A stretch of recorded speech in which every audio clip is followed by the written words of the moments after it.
After 8 years of war, Aleppo is slowly emerging from the ruins. Brick by brick, workers rebuild the walls and pavements, torn down in the fighting. And among the dust and the rubble, portraits of Bashar al-Assad. 2 years after the Syrian government retook control of the city, Mohammad returns to what's used to be his home. We lived here, on the second floor.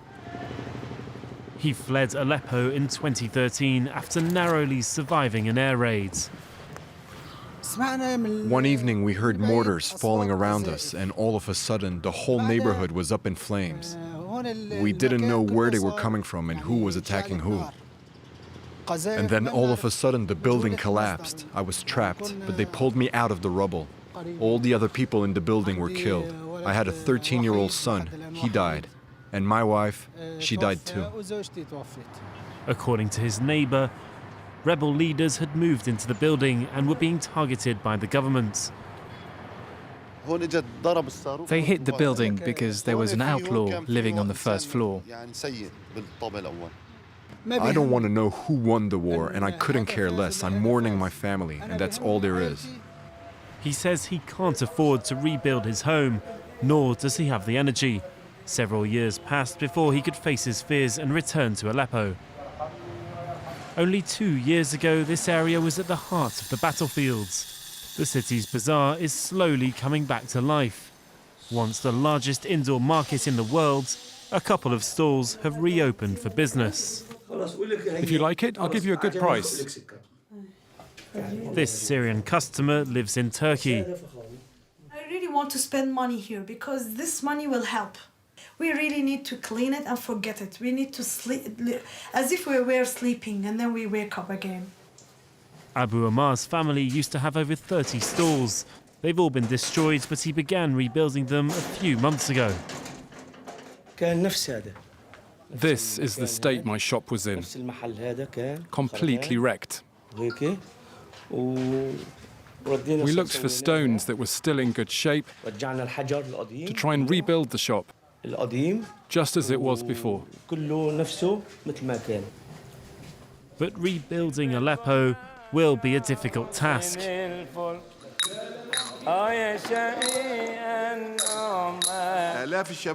Because of the war, thousands of young Syrians have settled abroad, and they won't come back until they're spared for military service.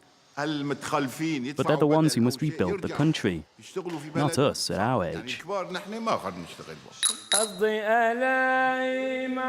And although calm has returned in the ancient city, the war isn't over yet. Rebels still control areas in the outskirts, blocking the motorway that links Aleppo to the capital, Damascus. Look, they're firing from over there. What's that noise? Bombs. It's like this every day. We're used to it. A dozen shots were fired. See the building over there? That's the front line. There are armed groups just over there, down that street. Walk down there and you're dead meat. Why don't you leave this place? Where would we go? My house is here. My children are soldiers. I can't just leave. This Frenchman has been living here for 5 years, providing families with medical supplies and watching over children. I try to explain to them that when a bomb falls and it doesn't explode, they mustn't run after it and pick it up. Because that's what they do. They play with the bombs, they play football with them. They don't see the danger. 8 years of war, and the children of Aleppo continue to try to enjoy a normal life, despite the bullets and bombs that surround them.